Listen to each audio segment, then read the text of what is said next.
I work on a cruise ship, and many people have their own ideas and expectations about this lifestyle. These preconceived notions stem from things such as movies, TV shows, or also personal cruise experiences, and you've made your ideas up along the way. So in this video, I'm going to be showing you the true reality of what it's like living and working on a cruise ship. Let's go!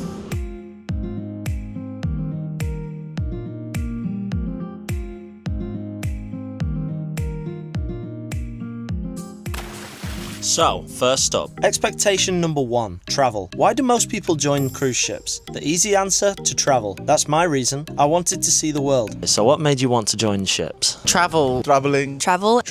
My main reason was to travel and to see the world. Since I started working on cruise ships, I've had the absolute pleasure of visiting 50 ports across 27 countries. My favourite place was Montenegro, and I've been very fortunate enough to watch the sunset over Santorini, play golf in the Bahamas, dive in Mexico, and relax in Miami. There's no other job really where you get to just travel for free. It sounded like a really cool opportunity to travel and work and meet people from around the world, and after my first contract I kind of fell in love with it. I don't like travel. I never think about going to the cruise ship actually. The thing is, I was working on a ship since 2011, so I get used to it. But as a crew member, the travel isn't exactly as it may look. So the reality is that the guests do come first, which can sometimes mean that we have to wait hours until the cruise shore leave is granted before we're even allowed to get off the ship. That's why I always try to sign up for an excursion. They're free for crew and it allows us to get off at the same time as the guests and see some of the places,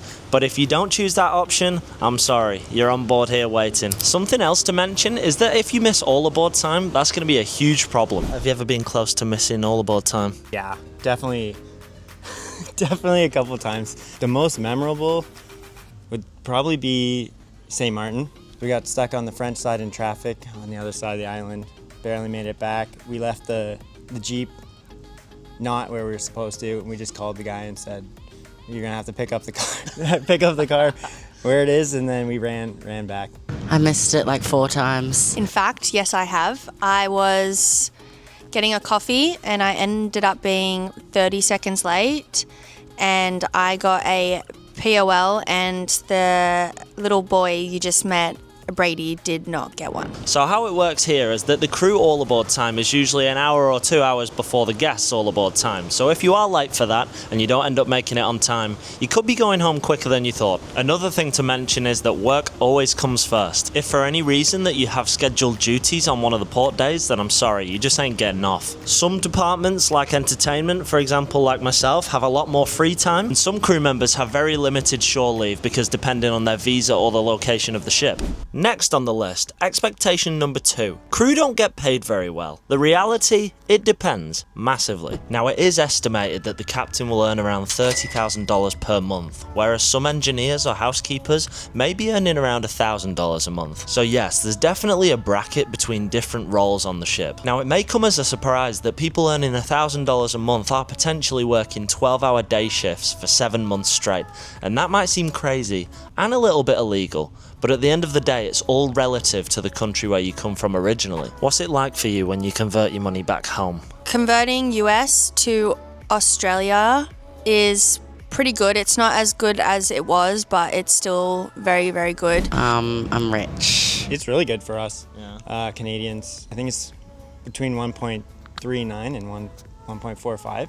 So you end up going home with more money. Yeah, so I'm making money. So depending on what corner of the world you're from, converting US dollars back to your own country could be life-changing. Back in the Philippines, I can't even buy, if you work there, I can't even buy a brand new cell phone. Now I have 2011, I have 3 houses, 3 shops, 2 cars. Yeah. Wow. I don't know how many cell phones. And for someone like me coming from the entertainment industry on land, it does become quite challenging trying to find a new contract every couple of months, whereas here, I get a consistent salary every month and I get to work for long periods of time. I get free food and free accommodation. So that works out perfect for my position. Next up, we have expectation number 3. If you work on cruise ships, you absolutely love it. If we're gonna be honest here, it gets hard, you know what I mean? There's a lot of cultural differences around, not only that, like the whole status thing with people and what your status means socially on the ship with people, but then you do have times when you meet some really great people. Ship life, it's a lot of fun. You never know the people you're gonna meet. Always different. Every contract's different. It's like, yeah, it's hard to sum up. The amazing thing about cruise ships is that you get to travel the world and get paid doing it, which is a blessing. But there are, of course, some drawbacks. Personally, I love working on cruise ships, and it's been a blessing having the opportunity to come and work on things like this. But I can understand why people might feel anxious about coming on board. You have to make a lot of sacrifices when you decide to start working on cruise ships. For example, since I've been working on cruise ships, I've been spending a lot of time away from home, sometimes a year. You do potentially end up missing special things like a wedding. Maybe a family member will pass away and you'll be on board. You miss parties, you miss all kinds of things. It's like living a completely different reality. Like nothing you do on land, you do on ships. Another thing to consider that this lifestyle is very draining and demanding on your body and mental health. It's very intense and you're here for a very long time. So, surround yourself with good people, try and enjoy yourself, and make sure you always speak to your family friends at home. Now, this is the expectation that I hear the most, and it's that cruise ship cabins are very, very tiny. But are they really? How do you feel about the room size? I love it. I love it. It's very, very small. I remember on my first ship, I walked into my cabin for the first time, and I did shed a few little tears. It's small, like really small. Some might say it's the size of a prison cell.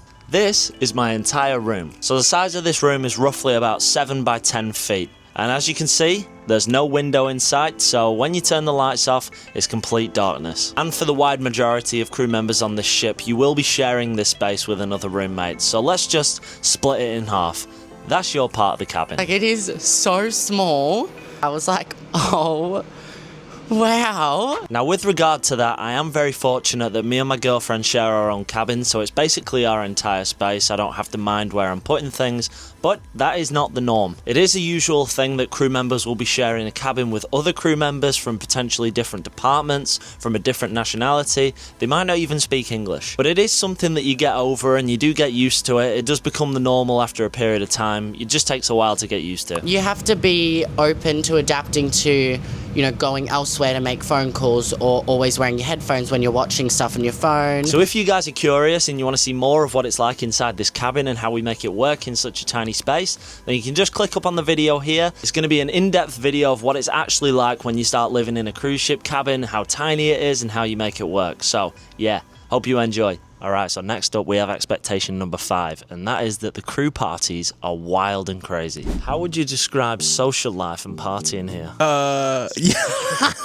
partying is quite chaotic. I must admit, my first contract, I'm not sure if I'm allowed to say this, but my priority was to go out and party with my friends and have a really good time. Some ships, it's been pretty crazy. The reality is that yes, the crew sometimes like to party hard, but also it gets quite complicated. It is very much a thing that crew members work hard but also play hard. And with having only one designated bar for crew members, you quickly find out who your drinking buddies are. But there's a catch. There is actually an alcohol limit on board the ship at all times, and it's usually equivalent to about 1 beer. So technically, if you do get caught being over the limit whilst you're on board and you're on duty or off duty, you're going to be going home very quick, unfortunately. We do mostly like in the room, like because the real drink is there, not in the party. So I prepare there. To be totally transparent, I feel like it's kind of a bit of a grey area when it comes to this situation, because as serious as it may seem being over the alcohol limit when you're on the ship, the bars will supply you with as much drink as you pay for. And occasionally for the crew, the ship will organise a theme night for all the crew members, and there's an endless pit of alcohol just there for the taking. So with regards to that, I feel like in this situation, the ship kind of put their trust in you to drink responsibly and behave. Of course you can have fun and enjoy your time here, but it's just something to be mindful of. I go out for birthdays and things like that. I don't drink too much anymore. The bar where all the crew members go, it ends up being a good place for you to make new friendships and just relax after a hard day of work. And lastly, we move on to this one that I've heard a hell of a lot about, which is expectation number 6. It's basically just a dating city in the middle of the ocean. Everybody's constantly hooking up. The reality is kind of, but also no. Don't do it. No, do it.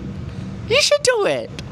Do it, and I want you to message me in 6 months after you do it, okay? My first thoughts was don't do it, but now my opinions have changed for my situation.